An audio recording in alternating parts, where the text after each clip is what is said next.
is Radhika Gaur with the session number 9th of your chapter Magnetic Effect of Electric Current, and in this session we are here going to discuss about question answers of SAT 1. That is, in this session we are going to discuss about in-text question. So let's start with the question number 1. Why does a compass needle get deflected when brought near a bar magnet? यदि हम किसी भी compass needle को किसी भी bar magnet के पास लेके आएंगे तो जो कंपास नेडल होती है वो डिफ्लेक्शन क्यों शो करती है? Actually this is because the compass needle gets deflected due to the magnetic force around the magnetic ball.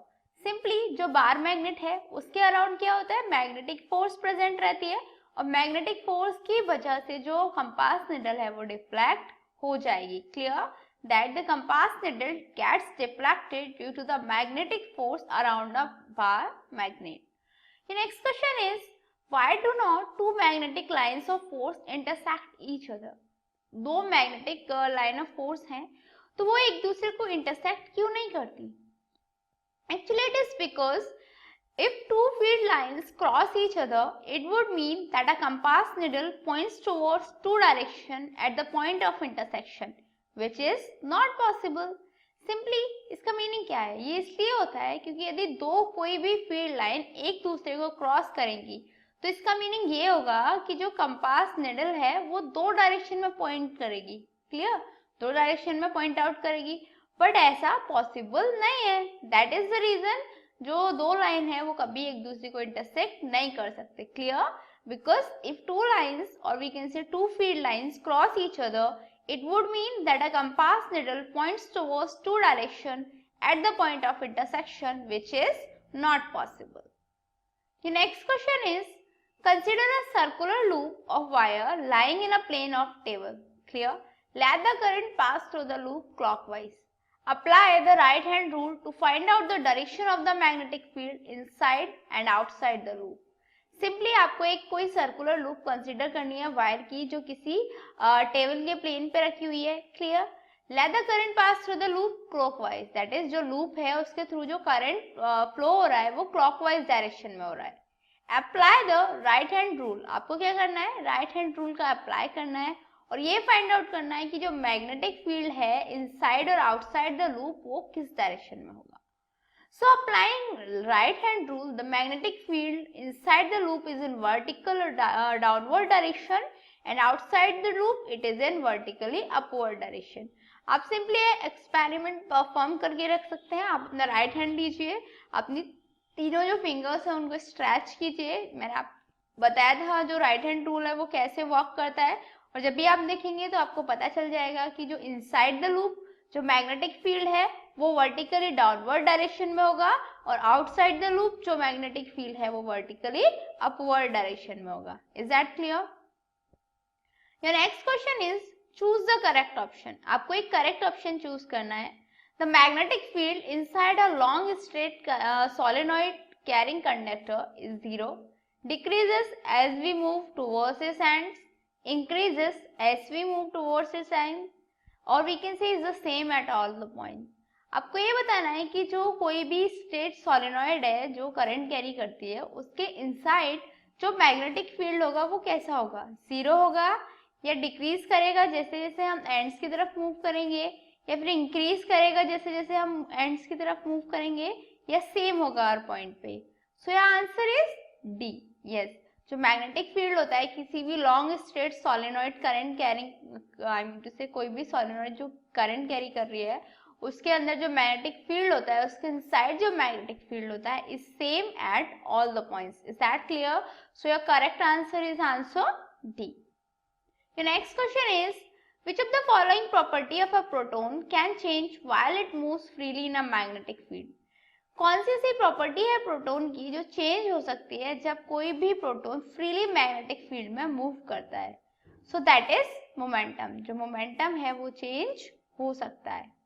Next question is, in activity 13.7, how do we think the displacement of rod AB will be affected if current in rod AB is increased, a stronger horseshoe magnet is used, and a length of rod AB is increased? Actually आपकी जो activity है NCERT में 13.7 उसमें क्या given है, उसमें ये given है that the force acting on a current carrying conductor when placed in a magnetic field is illustrated. उसमें कोई भी करंट कैरिंग कंडक्टर जो फोर्स उस पर जो लगती है किसी भी मैग्नेटिक फील्ड में, जो करंट कैरिंग कंडक्टर रखा हुआ है उस पर जो फोर्स एक्ट होगी उसके बारे में हमें एक्टिविटी 13.7 में इलस्ट्रेट किया गया है। तो हम ऑब्वियसली आंसर दे सकते हैं। फर्स्ट क्वेश्चन का आंसर क्या हो जाएगा, when current in rod AB is increased then the displacement of rod is increased. Simply जब AB रॉड में जो करंट है वो इंक्रीज हो जाएगा तो जो डिस्प्लेसमेंट है रॉड का वो भी इंक्रीज हो जाएगा। As force acting on rod is directly proportional to the current flowing through it. क्यों? क्योंकि जो फोर्स एक्ट करती है किसी भी रॉड पे वो डायरेक्टली प्रोपोर्शनल होती है to the current flowing through it. So on increasing the current, force on the conductor increases. Simply जैसे जैसे हम करंट को इंक्रीज करेंगे जो कंडक्टर है उस पे जो फोर्स है वो भी इंक्रीज हो जाएगी। नेक्स्ट को ऑब्वियसली उसमें सेकंड पार्ट हमारा ये था that if the stronger horseshoe magnet is used, तो क्या इफेक्ट पड़ेगा, then the strength of magnetic field will increase leading to greater force on the rod. तो उस टाइम पे जो मैग्नेटिक फील्ड है, मैग्नेटिक फोर्स है, उसकी जो स्ट्रेंथ है वो इंक्रीज हो जाएगी leading to the greater force on the rod and the displacement of the rod will increase. जो रॉड है उसका जो डिस्प्लेसमेंट है वो भी इंक्रीज हो जाएगा। थर्ड पार्ट था if the displacement of the conductor is increased with an increase in length of the conductor. Simply क्या होगा, यदि जो हमारा डिस्प्लेसमेंट है कंडक्टर का वो इंक्रीज हो रहा है कंडक्टर की लेंथ के साथ साथ, so on increasing the length more force will be acted on the conductor. So जैसे जैसे हम लेंथ को इंक्रीज करेंगे तो ज्यादा से ज्यादा फोर्स एक्ट होगी on the conductor. Is that clear? That on increasing the length more force will be acted on the conductor. The next question is, a positively charged particle projected towards west is deflected towards north by a magnetic field. The direction of magnetic field is towards south, towards east, downward and upward. Then in this case the direction of the magnetic field will be upward. That is answer number D is correct one. The next question is, explain different ways to induce current in a coil. किसी भी coil में हम जो current है उसे induce कैसे कर सकते हैं, तो हम ऑब्वियसली दो वेज के थ्रू करंट को इंड्यूस कर सकते हैं। First, when a magnet is move towards और अवे फ्रॉम द कॉइल और there is relative motion between coil and the magnet. First case जब होता है जब किसी भी मैग्नेट को हम कॉइल के पास लेके जाएं या उससे दूर लेके जाएं, दैट इज कॉइल और मैग्नेट के बीच में यदि कोई रिलेटिव मोशन हो रहा है, सो दैट टाइम पे जो करंट है वो इंड्यूस होगा। Clear? That when a magnet is move towards और अवे फ्रॉम द कॉइल और there is a relative motion between two coils and magnet, then current will induce. And when a current passing through a coil changes, जब भी current जो coil के through pass हो रहा है, आई mean to से we can से coil से जो करंट पास हो रहा है वो चेंज होगा, then a current is induced in a coil placed near it. तो जो कॉइल उस कॉइल के पास में रखी हुई है उसमें करंट इंड्यूस हो जाएगा। Is that clear? That when a current passing through a coil changes, then a current is induced in the coil placed near it. Your next question is, name some sources of direct current. Direct current की कुछ sources बताने हैं आपको, तो obviously जो हमारे electrochemical dry sales हुए, solar cells हुए, लीड एसिड एक्यूमुलेटर बैटरीज हुई, डीसी जनरेटर्स हुए, ये सब क्या है, ये सब डायरेक्ट करंट के ही सोर्सेज हैं। The sources of direct current are electrochemical dry cell, solar cells, lead acid accumulator batteries and DC generators. ये next question is, which sources produce alternating current. कौन से ऐसे सोर्सेज हैं जो अल्टरनेटिंग करंट प्रोड्यूस करते हैं?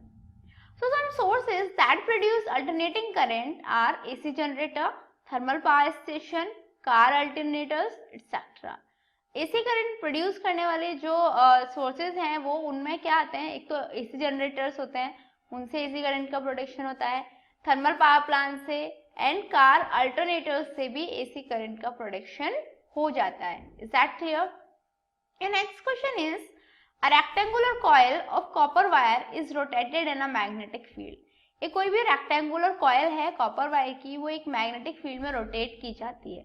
The direction of the induced current changes once is in each is 2 revolution, 1 revolution, half revolution और 1/4 revolution. तो सिंपली जो एक रेक्टेंगुलर कॉइल है कॉपर वायर की, उसे किसी मैग्नेटिक फील्ड में रोटेट किया जा रहा है.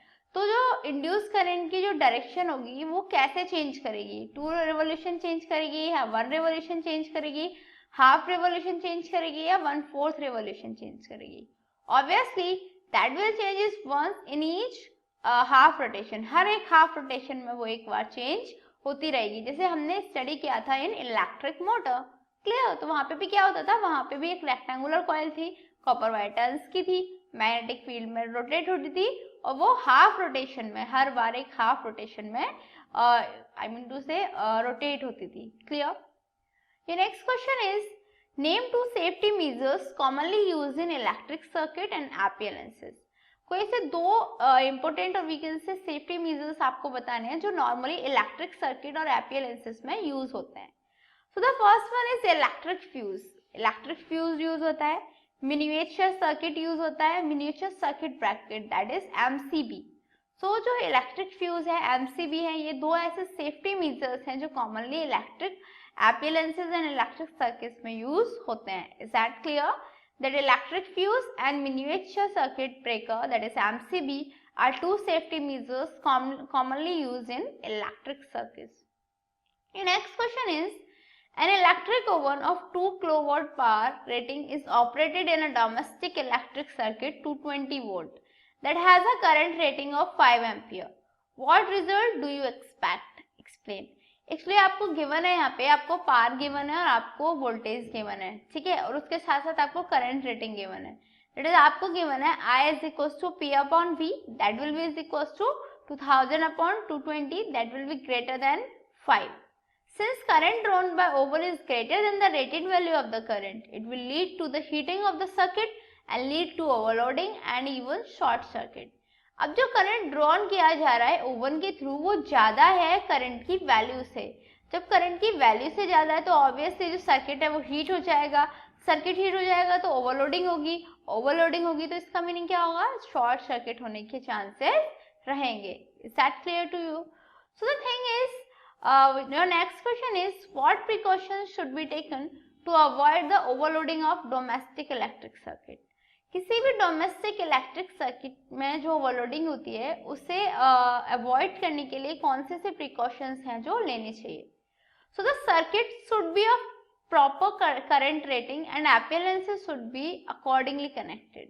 सिंपली जो सर्किट होता है वो प्रॉपर करंट रेटिंग का होना चाहिए और जो उसके एप्लायंसेस हैं वो भी अकॉर्डिंगली कनेक्ट रहने चाहिए. दैट इज जो हमारे पास अवेलेबल करंट रेटिंग है उसके अकॉर्डिंग ही हमारे एप्लायंसेस जो है वो कनेक्शन में होने चाहिए. Is that clear?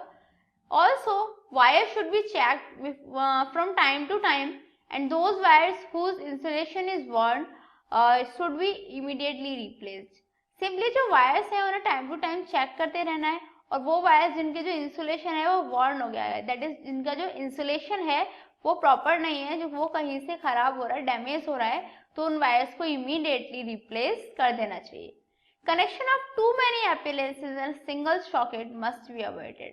और यदि हम ऐसा कर रहे हैं कि एक ही सिंगल सॉकेट में काफी सारे एप्लायंसेस का कनेक्शन किया हुआ है तो हमें वो भी अवॉइड करना चाहिए. यदि हम ये सब ध्यान रखेंगे तो ऑब्वियसली जो ओवरलोडिंग है उससे हम सेव रहेंगे, दैट इज उसको अवॉइड कर पाएंगे. So what did we learn today? आज हमने क्या स्टडी किया? आज हमने जो हमारी एनसीईआरटी है उसके इंडेक्स क्वेश्चन आंसर्स हैं उनको सॉल्व आउट कर लिया and I guess this was enough for this session. In next session we are gonna discuss about the exercise questions of NCERT text book. Till then good luck.